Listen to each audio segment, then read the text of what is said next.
اعوذ باللہ من الشیطان الرجیم بسم اللہ الرحمن الرحیم الحمد للہ رب العالمین۔ بات ہماری کتاب آموزش فلسفہ میں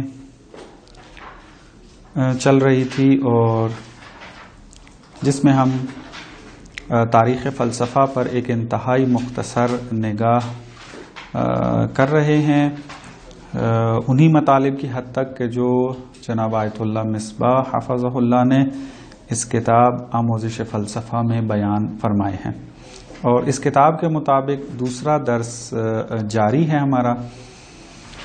بحث ہماری یہاں پہنچی تھی کہ قرون وسطیٰ کا زمانہ جب آیا تو اس میں جو فلسفہ رائج ہوا اس کو فلسفہ مدرسیت یا اسکولسٹسزم کہا گیا اس کو، اور اس کے اندر مختلف مفکر سامنے آئے۔ اس میں اگسٹین کے بارے میں بات ہوئی ہماری، تھامس ایکوینیس کے بارے میں ہماری بات ہوئی، اور پھر یہ بیان ہوا کہ یہ سلسلہ جو ہے اس طریقے سے چلتا رہا، اور پھر اس کے بعد رینیسانس کا جو ہے وہ زمانہ آیا کہ اس کے اندر مختلف جو نظریات تھے، چاہے وہ سائنسی نظریات ہوں، چاہے وہ فلسفی نظریات ہوں، چاہے وہ دینی نظریات ہوں، اس میں ایک بہت بڑا تحول جو ہے وجود میں آیا، اور جس کی وجہ سے معاشرے کے اندر ایک شک کی حالت ایجاد ہو گئی، اور یہ سلسلہ جو ہے وہ چلا، اور ایک مفکر جس نے بہت زیادہ اس کو ہوا دی وہ تھا مونٹینیا یا مونٹین جو ہے، وہ یہ کہتا تھا کہ اتنے عرصے پرانے عقائد اور نظریات کے جن کے ہم قائل تھے وہ رد ہو گئے ہیں، تو کیا ہمارے پاس ضمانت ہے کہ اب جو نظریے آئے ہیں، مثلا کوپرنک نے جو نظریہ دیا ہے، گیلیلیو جس کی ترویج کر رہا ہے، یا اس قسم کے وہ نظریات آ رہے ہیں، یہ نہیں باطل ہوں گے آگے جا کے۔ تو اس نے دلائل کے ساتھ ایک جدید دور شروع کیا شکاکیت کا، اسکیپٹیسزم کا جو مذہب وجود میں آیا۔ دوسرا مرحلہ جو ہے وہ یہاں سے شروع ہوتا ہے رینیسانس کے زمانے کے بعد۔ پھر یہاں پہ ہماری آ کر جو ہے وہ بات رکی تھی کہ جب یہ حالت پیدا ہو گئی تو اب بہت سارے مفکرین معاشرے کے اندر اس بات کی طرف جو ہے وہ تمایل پیدا کر گئے کہ اب اس حالت کو ختم بھی کرنا ہے، چونکہ شک کی جو حالت ہے یہ ایک ایسی حالت ہے کہ جو آپ کو کسی بھی نظام اور سسٹم قائم کرنے نہیں دے گی، کیونکہ آپ جب بھی کسی نظام کو بنانے کے پیچھے جائیں گے تو نظریات کا سہارا لیں گے، اور نظریات کے اندر تو آپ شک کے اندر مبتلا ہے۔ درست ہے، مکتب شک گرائی کو، شکاکیت کو جو ہے وہ ترویج کر رہے ہیں اور اس کے قائل ہیں، تو کیسے ایک نظام بنائیں گے؟ تو لہٰذا بہت ساری کوششیں سامنے آنے لگیں، اور ان میں سے اہم ترین جو شخصیت سامنے آئی گئی جس نے اس شکاکیت کا جواب دیا وہ رینے ڈیکارٹ تھا، جو کہ فرانسوی فیلسوف تھا، جس کو ماڈرن فلسفی کا باب کہا جاتا ہے، کہ اس نے اس کی بنیاد رکھی ہے۔ ابھی آپ دیکھیں کہ رینیسانس کے اندر یقین، پہلے کیا ہوتا تھا، فلسفے کے ذریعے انسان یقین حاصل کرتا تھا، برہان قائم کرنا، چاہے وہ خدا کے بارے میں ہو، چاہے وہ جہان کے بارے میں ہو، چاہے وہ کسی اور چیز انسان کے بارے میں ہو، تو انسان یقین تک پہنچتا تھا۔ لیکن جو کیا ہوا، آہستہ آہستہ جب یہ رینیسانس کا زمانہ آیا اور اسکیپٹیسزم جو ہے یہ مذہب وجود میں آیا اور پھیلنا شروع ہوا، تو اب کیا ہو گیا، اب یقین کی جو حالت تھی وہ ختم ہونا شروع ہو گئی، یقینیات جو ہیں وہ ذہن سے نکلنا شروع ہو گئے۔ تو اب کیا ہوا، فلاسفر نے پھر دوبارہ کوشش کی کہ اس یقین کو زندہ کیا جائے معاشرے کے اندر، جو افراد اس شکاکیت میں مبتلا ہو گئے ان کو باہر نکالا جائے۔ تو رینے ڈیکارٹ نے کیا کیا، روش وہ اختیار کی کہ جو اس وقت معاشرے کے اندر رائج تھی، کیا روش اختیار کی کہ شک ہی موجود تھا اور شک ہی کا سہارا لیا. انہوں نے شک کا سہارا لے کر ان انسان کو یقین کی طرف لانے کی جو ہے وہ کوشش کی. اور ایک انتہائی اہم ترین سٹیٹمنٹ کے جو آج بھی جو ہے وہ رائج ہے ڈیکارٹ کی، وہ یوں اس نے پھر بیان کیا کہ I think therefore I am، کہ میں سوچتا ہوں، میں فکر کرتا ہوں، پس میں ہوں. جب یہ جو ہے وہ کہا، یہاں سے پھر اب اس نے کیا کیا، استدلال کیا کہ میں ہر چیز میں تو شک کر سکتا ہوں لیکن اپنے شک کے اندر شک نہیں کر سکتا. اور یہی یقین کی پہلی سیڑھی ہے، اور یہاں سے پھر آگے کیا ہوتا ہے، منزل جو ہے وہ شروع ہوتی ہے علم اور معرفت کی، اور بنیاد جو ہے وہ اس طریقے سے قائم ہوتی ہے. پچھلے درس میں بھی اشارہ کیا تھا اور آج بھی اشارہ کرتا ہوں کہ ڈیکارٹ کا جو یہ شک تھا، یہ حقیقی شک نہیں کہلاتا، بلکہ یہ شک جو ہے وہ آپ یوں کہہ لیں کہ مختلف نام دیے گئے ہیں. آپ کبھی مثلا شک ڈیکارٹی جو ہے وہ گوگل میں لکھیں، یا مثلا انگلش میں بھی اس کو جو کہا گیا ہے کارٹیزین ڈاؤٹ، یہی شک ڈیکارٹی، ڈیکارٹ کا جو شک ہے. اس کارٹیزین ڈاؤٹ کو پھر جو صحیح نام ہے اس کا وہ کیا ہے، یا اس کو ہم میتھڈولوجیکل اسکیپٹیسزم کہہ سکتے ہیں، یا اس کو میتھوڈک ڈاؤٹ کہہ سکتے ہیں. یعنی مختلف ناموں سے میں نے تقریباً 8-10 نام دیکھے ہیں کہ جو اس ڈیکارٹی شک کے اوپر جو ہے وہ اطلاق کیے گئے ہیں. اگر ہم اس کو ترجمہ کرنا چاہیں تو یوں کہیں گے کہ ڈیکارٹ کا جو شک تھا وہ روشی شک تھا. دیکھیں ایک نام جو دیا گیا یہاں پہ کیا، میتھوڈک ڈاؤٹ یا میتھڈولوجیکل، روش شناختی جو ہے اس کو فارسی میں جو ہے وہ ترجمہ کیا جاتا ہے. یعنی ڈیکارٹ حقیقی طور پر مشکوک نہیں تھا، شکاکیت میں مبتلا نہیں تھا، بلکہ اس شک کے ذریعے وہ یقین جو ہے وہ اس تک پہنچنا چاہتا تھا. یعنی اس کو سیڑھی کے طور پہ استعمال کر رہا تھا. اسے فارسی کے اندر اس کو کہا جاتا ہے شک دستوری یا روش شناختی، شک روش شناختی، جو ابھی انگلش میں بھی آپ کو بیان کر دیا اس میں آگے. بہرحال بیان کرنا مقصد یہ تھا کہ ہمارے سامنے جو بعض مفکر تھے یونان کے اندر، وہ بھی شکاکیت میں مبتلا تھے، لیکن وہ حقیقی شکاکیت تھی ان کی. ڈیکارٹ اس کی طرح نہیں تھا. کیا کرنا چاہا ڈیکارٹ نے، استدلال کیا. اس نے کہا کہ میں ہر چیز میں شک، اس نے کیا بھی، یعنی اپنی ہر چیز، ہر علم کے اندر، ہر نظریات میں شک سے آغاز کیا، اور پھر اسی وجہ سے ایک جدید فلسفہ سامنے، جی جان بوجھ کے شک کیا. جیسے ابھی آپ کو کہا جائے مثلا آپ جتنے عقائد کے مالک ہیں، آپ ٹھیک ہے عقائد کے معتقد ہیں جو بھی ہیں، لیکن آپ نئے سرے سے اس کی تحقیق کریں. اب نئے سرے سے تحقیق کرنے کا کیا مطلب ہے کہ آپ یوں سمجھیں کہ یہ عقیدہ جو ہے وہ باطل ہے یا باطل نہیں، مجھے نہیں معلوم، میں نے ابھی تحقیق کرنی ہے اور نتیجہ نکالنا ہے کہ جو اعتقاد میرا تھا وہ درست تھا یا درست نہیں تھا. اس کو کہتے ہیں کہ روشی آپ اختیار کرتے ہیں اس حالت کو.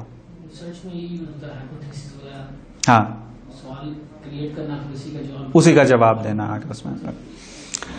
تو اس نے اس شک کا سہارا لیا اور پھر یوں کہا کہ میں ہر چیز میں شک کر سکتا ہوں لیکن اپنے شک کے اندر شک نہیں کر سکتا. یہ یقین کی منزل تھی. یہ جو مطلب ڈیکارٹ نے، چونکہ نقد و بررسی اور تحقیق اور دلیل ٹھیک ہے غلط ہے، ابھی ہم اس جو ہے مرحلے میں ہیں ہی نہیں ہیں. اور ہمارا اس کتاب کے اندر مرحلہ یہ والا نہیں ہے. ہم نے فقط کیا کیا ہے، آیت اللہ مصباح حفظہ اللہ نے ایک سری نگاہ تیزی سے گزرتی ہوئے کچھ مطالب جو بیان کیے ہیں تاکہ طالب علم جب فلسفے میں وارد ہوتا ہے تو اس کو پتا ہو کہ میں جو اس وقت فلسفہ پڑھ رہا ہوں وہ کتنے مراحل سے گزر کے آیا ہے.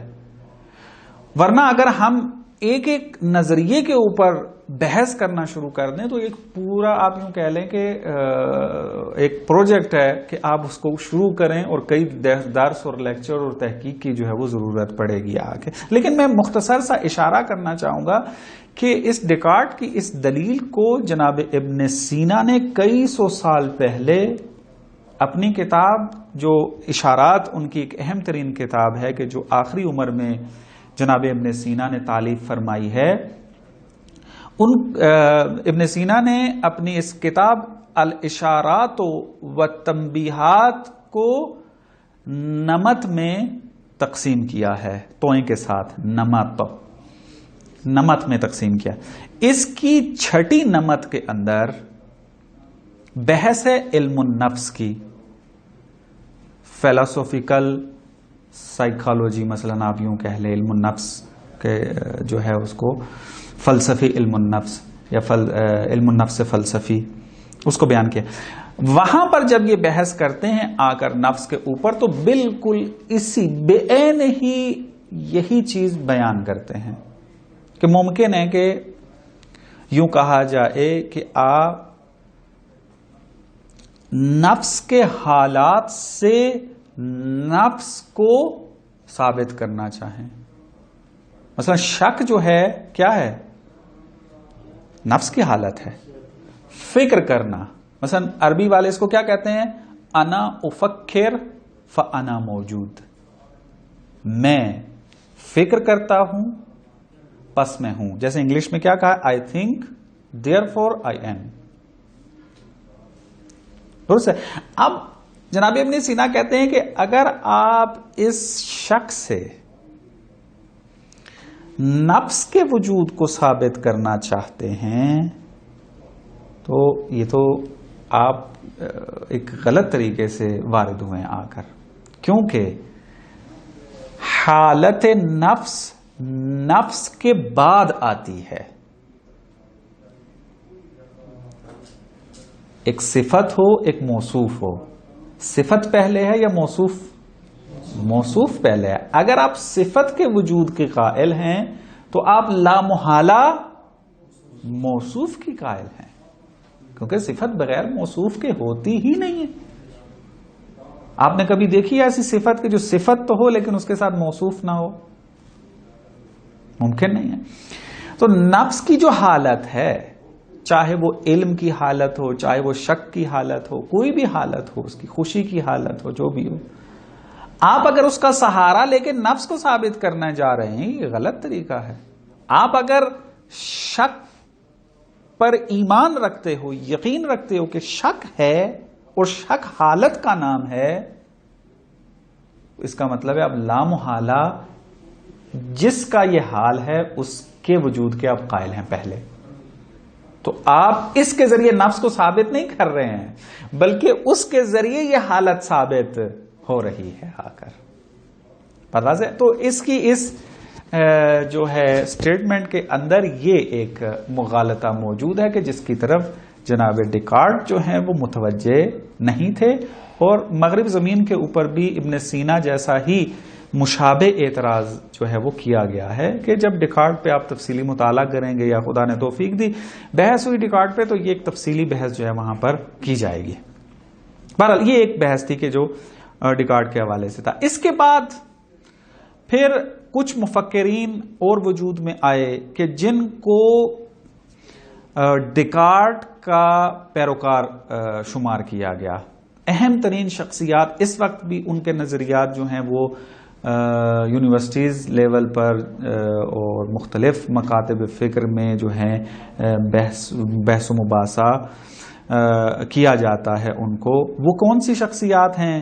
ایک لیبنز ہے، اسپینوزا ہے، نیکلس میلبرانش ہے.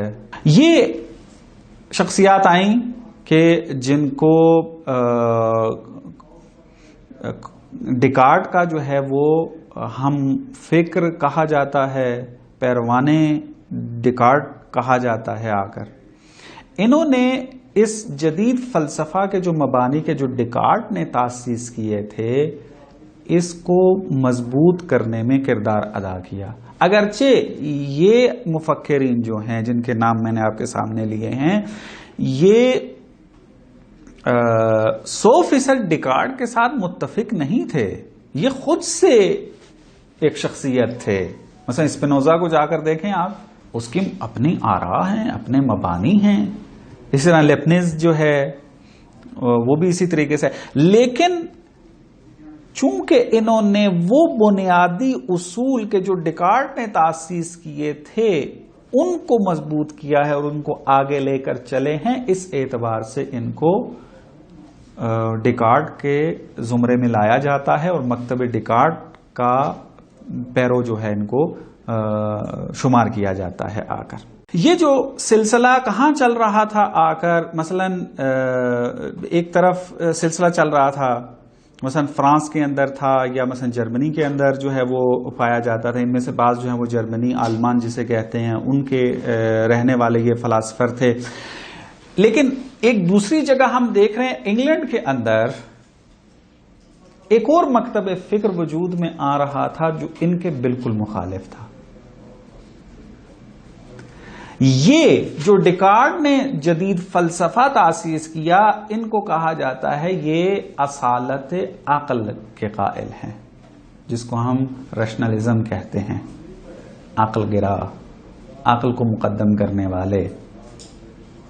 لیکن ان کے مقابلے میں جو وجود میں آیا وہ تجربہ گرا، اصالت تجربہ کے قائل تھے، ایمپیریسزم. ایمپیریسزم جو ہے اصالت تجربہ جسے ترجمہ کیا گیا ہے، یہ وجود میں آ رہا تھا انگلستان کے اندر. مثلا اس میں سے اگر آپ دیکھیں، اس سے پہلے ہم نے بھی بات کی کہ قرون وسطیٰ کے بالکل آخر میں جا کر ایک فیلسوف جو ہے وہ جنم لیتا ہے، ولیم آف اکیم یا ولیم آکیم کہا جاتا ہے. اس نے کیا کیا تھا؟ اس نے کلیات کا انکار کیا تھا. عرض کیا تھا کہ بعد میں جب اس کی بحث آئے گی معرفت شناسی میں تو وہاں جا کر ہم تفصیل سے اس کے نظریے کو کھولیں گے اور رد کریں گے آ کے. اب یہ مقام نہیں ہے کہ کلیات کو کیسے اس نے انکار کیا، آیا ٹھیک تھا یا غلط تھا. ابھی معرفت شناسی ایپسٹمولوجی کی بحث میں جا کر ہم اس سے سروکار رکھتے ہیں، وہاں پہ کھولیں گے اس کو. اس نے کیا کیا تھا؟ اس نے آ کر کلیات کا انکار کیا. تو وہاں عرض کیا تھا جب کلیات کا انکار تعقل کی بنیادی کلیات کے اوپر ہے، تو جب کلیات کا انکار ہو گیا اس کا مطلب ہے کہ تعقل کی آپ نفی کر رہے ہیں اور فلسفہ کیا ہو جاتا ہے؟ نکل جاتا ہے دائرے سے. تو یہ اس نے کام کیا. 16ویں صدی کے اندر کیا ہے؟ فرانسس بیکن آتا ہے. 17ویں جو ہے وہ صدی کے اندر ہابز آتا ہے. انہوں نے کیا کیا؟ عقل کی جگہ حس اور تجربے کو اصالت عطا کی. یہاں پر اصالت سے مراد کیا ہے؟ معیار بنا دینا، مقدم قرار دینا. ڈیکارٹ و اس کے پیروان جو ہیں وہ عقل کو معیار مانتے تھے معرفت اور شناخت کی، اور عقل کو مقدم قرار دیتے تھے. یہ جو تجربے گرا ہیں، فلسفہ تجربی کے جو قائل تھے، یہ کہتے ہیں کہ حس اور تجربہ معیار ہے معرفت کا، اور یہ مقدم ہے، پہلے مقدم ہے. اس سے معرفت کا جو ہے وہ آغاز ہوتا ہے. یہ سلسلہ چلا. لیکن اس تجربی فلسفے کے اندر اہم ترین جو شخصیات سامنے آئیں اور انہوں نے نام کمایا، اور آج بھی ان کے افکار جو ہیں وہ تحقیق ہوتی ہے ان کے بارے میں، وہ 3 شخصیات ہیں: جان لاک، جارج برکلی اور ڈیوڈ ہیوم. یہ 3 انگلینڈ سے تعلق رکھنے والے فلاسفر، انہوں نے اپنے ایک ترتیب سے 1 صدی تک، چونکہ ترتیب سے آئے ہیں یہ، تقریباً 1 صدی پر ان کے افکار حاکم ہوئے، اور انہوں نے تجربے کے اس مکتب کو جو ہے وہ غالب قرار دینے کی کوشش کی ہے مغرب زمین کے اوپر.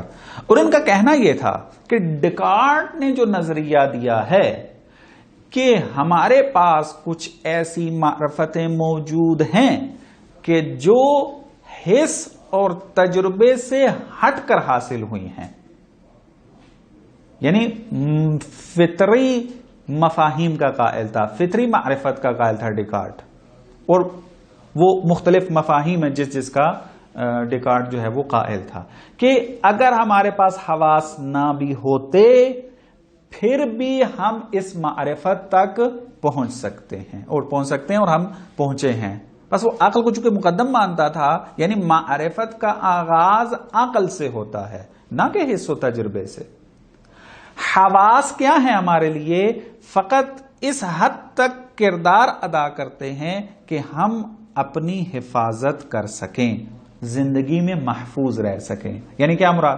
یعنی کہتا ہے کہ احساس ہے کہ جو ہمیں کیا کرتا ہے، آگ سے محفوظ رکھنے کا وسیلہ بنتا ہے. کیونکہ اگر حس نہ ہو، احساس نہ ہو تو ہم آگ کا جو ضرر ہے اس سے نہیں بچ سکتے. یہ ڈیکارٹ کا نظریہ تھا. لیکن یہ جو تجربے کو اصالت دیتے ہیں اور اس کو معیار قرار دیتے ہیں، یہ قائل تھے کہ معرفت کا آغاز ہی یہیں سے ہوتا ہے. یہ جو ڈیکارٹ فطری مفاہیم کا قائل تھا یہ غلط ہے، نظریہ درست نہیں. انہوں نے ڈیکارٹ کے اوپر کافی جو ہے وہ لکھا ہے مقابلہ. جان لاک کی مثلا آپ کتابیں دیکھیں، اس میں آپ کو جو ہے وہ ڈیکارٹ کے اوپر نقد ملیں گے آ کر. تو لہذا انہوں نے یہ سلسلہ جو ہے اختیار کیا. انہوں نے کہا کہ تمام شناخت اور تمام معرفتوں کا سرچشمہ حس اور تجربہ ہے. واحد جو راستہ ہے وہ حس و تجربہ ہے. اور پھر آیت اللہ مصباح حفظہ اللہ فرماتے ہیں جان لاک کو اگر ہم دیکھتے ہیں تو یہ ذرا معتدل تھا اور عقل گرا کے قریب تھا. یعنی اس کے اندر جو تجربہ گرائی تھی وہ اتنی زیادہ گہری نہیں تھی کہ کوئی پرابلم ہو اس میں، فلسفہ کو نقصان پہنچتا ہو. لیکن جب بارکلی آتا ہے اس نے رسمی طور پر ولیم آف آکم کے نظریے کو قبول کیا ہے. کیا کہ کلیات نام کی کوئی چیز نہیں ہے، یعنی نوملزم ہوگا، نوملزم کا قائل ہو گیا. اور پھر لیکن اس کے اندر ایک چیز ابھی بھی پائی جاتی تھی، وہ کیا؟ یہ ابھی بھی اپنے لاشعوری کے اندر اصل علیت کو قبول کرتا ہے. اگرچہ تجربہ گرا ہے، اگرچہ اس نے جو ہے وہ مکتب نوملزم کو جو ہے وہ قبول کر لیا ہے، لیکن جو اس کا عمل تحقیق یہ چیز ہے وہ بتا رہی ہے کہ ابھی یہ کیا ہے، اصل علیت کا قائل ہے. اور اصل علیت کون سا قاعدہ؟ فلسفی قاعدہ ہے. بس اس کا وسط میں جو ہے وہ مرتبہ آتا ہے. سب سے کامل اور مکمل جو تجربی آپ کہتے ہیں فیلسوف کہہ سکتے ہیں اگر کسی کو، وہ ڈیوڈ ہیوم ہے. ڈیوڈ ہیوم نے تجربے اور حس کو معیار بنایا اور تمام جوانب کو مد نظر رکھتے ہوئے جہاں اس کو تجربہ اور حس لے کر گئی اس نے اسی کا نتیجہ دیا. بارکلی اصل علیت کو لاشعوری طور پہ قبول کر رہا تھا، یعنی اپنے عمل کے اندر، لیکن ڈیوڈ ہیوم اس چیز کی طرف متوجہ تھا. اس نے دیکھا کہ اگر ہم تجربے کو معیار بنا لیتے ہیں، حس کو فقط معیار بنا لیتے ہیں معرفت کے لیے، تو اصل علیت کو اس بات نہیں کر سکتے کہ علیت کے قانون کو اپنے مقام پر کھولیں گے وہاں جا کے، چونکہ ابھی یہاں مقام نہیں ہے. علت و معلول کا جو قانون فلسفے کے اندر پایا جاتا ہے. تو جب اس نے دیکھا کہ ثابت نہیں ہو سکتا، اس نے کہا ٹھیک ہے، انکار کر دیا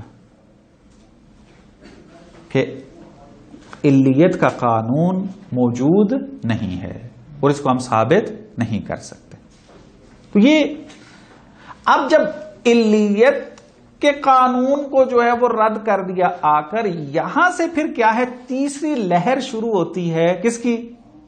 شک کی. اسکیپٹیسزم دوبارہ جو ہے وجود میں آتا ہے. کیوں؟ اس وجہ سے کہ ہر چیز کا معیار بن گیا حس و تجربہ، اور حص تجربے کے نتیجے میں جو ہے وہ بہت سارے فلسفی قاعدے زیر سوال جاتے ہیں. ان میں سے مین قاعدہ جو ہے وہ اصل علیت ہے، اور اصل علیت وہ قاعدہ ہے کہ اگر اس کو قبول نہ کیا جائے تو آپ کسی بھی علم کی تھیوری ثابت نہیں کر سکتے. اصل علیت کہ کلام جدید کی بحث میں آج مختصر سا اس کی طرف اشارہ کروں گا.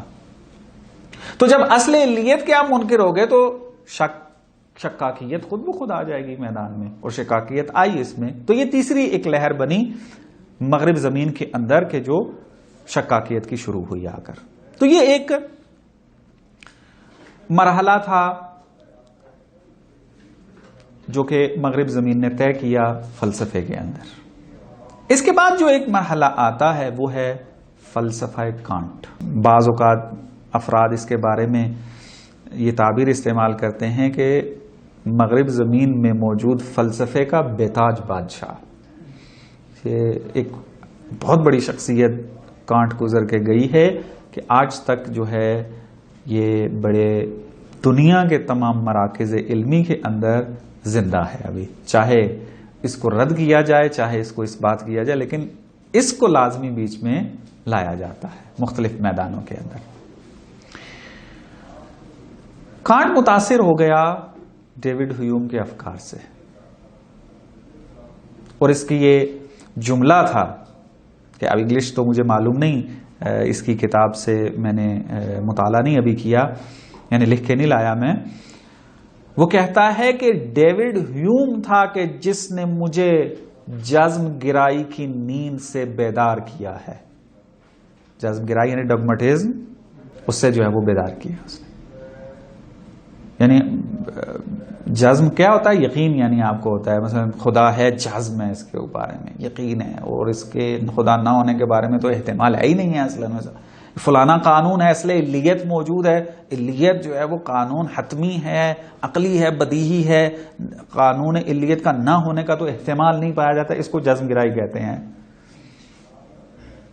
کہتے اس نیند سے مجھے ڈیوڈ ہیوم نے بیدار کیا ہے. کہ ڈیوڈ ہیوم نے جو اصل علیت کے رد میں جو دلائل پیش کیے تھے، یہ جناب کانٹ کو اس نے گھیر لیا یعنی، اور اس نے پھر آ کر فلسفے کے اندر نئے سرے سے تحقیق جو ہے وہ بیان کرنا شروع کر دیا. اور اہم ترین جو اس کی ایک کتاب ہے کہ جو کانٹ نے لکھی ہے، جس کو نقد عقل محض کے نام سے یاد کیا جاتا ہے، کریٹک آف پیور ریزن. یہ ایک کتاب تھی جس کے اندر کانٹ آ کر یہ ثابت کرتا ہے کہ عقل نظری کے ساتھ، یعنی عقل محض کے ساتھ، کہ جس کو فلسفے اسلامی میں عقل نظری کہا جاتا ہے، اس کے ساتھ ہم میٹافزک کے جو مسائل ہیں اس کو حل نہیں کر سکتے. عقل نظری میں یہ طاقت نہیں ہے کہ وہ ان مسائل کو حل کر سکے.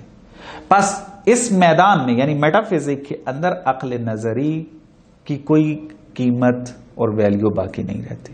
اسی وجہ سے اس نے کیا نام رکھا؟ کرٹک آف پیور ریزن، نقد عقل محض.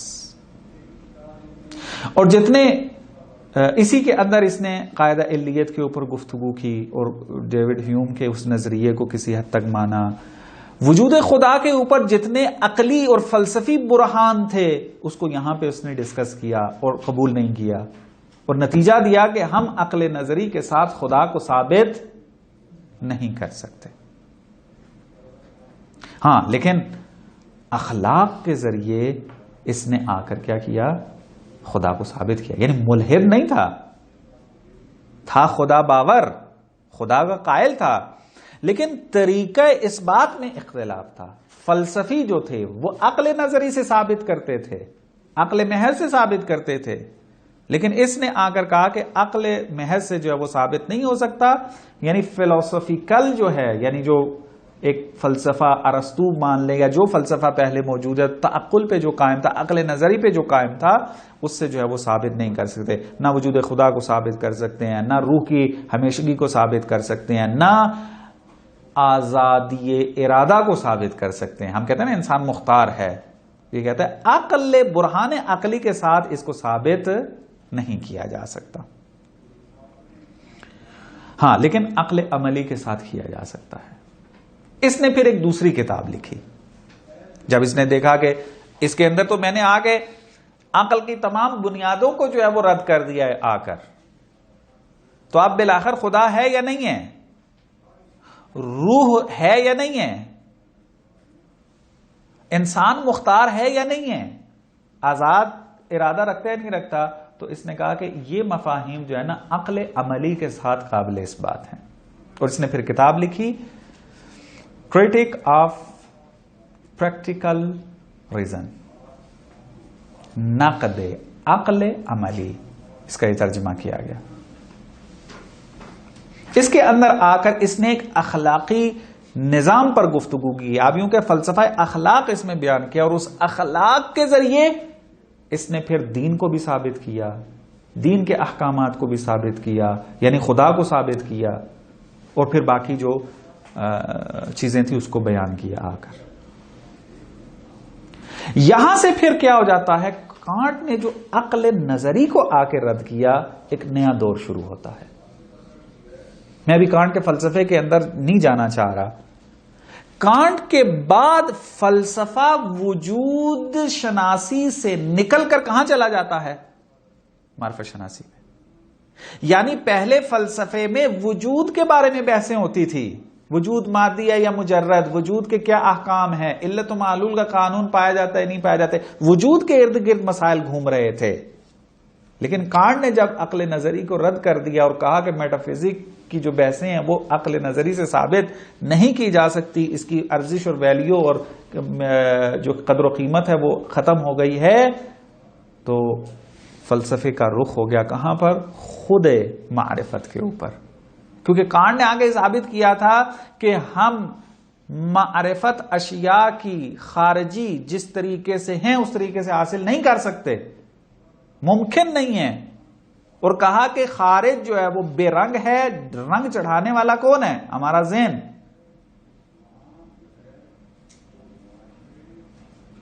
اس قسم کی اس نے باتیں کی. تو ظاہر سی بات ہے کہ اب بحث کہاں جانی چاہیے کہ آیا واقعا معرفت ہم حاصل کر سکتے ہیں خارج کی یا نہیں کر سکتے. اگر معرفت حاصل کر سکتے ہیں خارج کی تو اس معرفت کے راستے کیا ہونے چاہیے، عقل کے ذریعے جا سکتے ہیں، کیونکہ کانٹ نے تو عقل نظری کو جب رد کر دیا اس کا مطلب ہے یہ رستہ تو بند ہو گیا. بس آپ دیکھیں اس وقت بھی اگر آپ فلسفی جو ہے وہ تعبیر استعمال کرتے ہیں، فلسفہ کا نام لے کر آتے ہیں، مغرب زمین کے اندر جا کر دیکھ لیں زیادہ بحثیں جو ہو رہی ہیں معرفت شناسی کی ہو رہی ہیں. ان کے فلسفے کا آغاز ہی کیا ہے، معرفت شناسی. وجود شناسی کی بحثیں اب ختم ہو گئی ہیں تقریباً مغرب زمین کے اندر. یا انسان کے بارے میں بات کر رہے ہوں گے یا معرفت شناسی کی بات کر رہے ہوں گے، ایپسٹمولوجی بات کر رہے ہوں گے وہاں پر. لیکن وجود جس طرح فلسفہ اسلامی ابھی بھی اپنے اس وجود شناسی کے اوپر قائم ہے. جب فلسفہ شروع ہوا تھا وہ تدوین ہونا اور پھر یہاں تک اس نے اپنا راستہ نہیں چھوڑا، لیکن وہاں یہ صورتحال بن گئی. بس یہ تھا کانٹ تک کے زمانے کے فلسفے کی رویداد کہ جو آپ کی خدمت میں بیان ہوئی ہے، اور ہمارا اس کتاب کے مطابق دوسرا درس جو ہے وہ ختم ہو جاتا ہے. انشاءاللہ اگلے درس میں ہم تیسرے درس میں چلے جائیں گے، اور یہاں پر آیت اللہ مصباح حفظہ اللہ جو ہے مختلف مکاتب فکر کا تعارف کرواتے ہیں. ابھی تک تو ہم کیا کر رہے تھے، فلسفے کی تاریخ کو اشخاص کے ذریعے آ کر بیان کر رہے تھے کہ یوں فلسفہ چل رہا ہے اور یہ اشخاص سامنے آئے ہیں. ابھی جو ہے یہ مختلف مکاتب فکر اس کے بعد جو وجود میں آئے ہیں ان کا نام، جیسے آئیڈیالزم ہے، جیسے پوزیٹیوزم ہے، جیسے مثلاً آپ ایگزسٹنشیلزم ہے اور پریگمیٹزم ہے، یہ ساری چیزیں جو ہیں مختصر طور پہ یہاں پر بیان کرتے ہیں. اور یہ آخری درس ہوگا، تیسرا درس جو ہے جس میں تاریخ فلسفہ جو ہے وہ ختم کر دیں گے. پھر مقدماتی کچھ بحثیں ہیں فلسفے کے اعتبار سے اس میں وارد ہو جائیں گے کہ انشاءاللہ ساتھ ساتھ پھر مطالب جو ہیں وہ واضح ہوتے رہیں گے. وصلی اللہ علی محمد و آل محمد.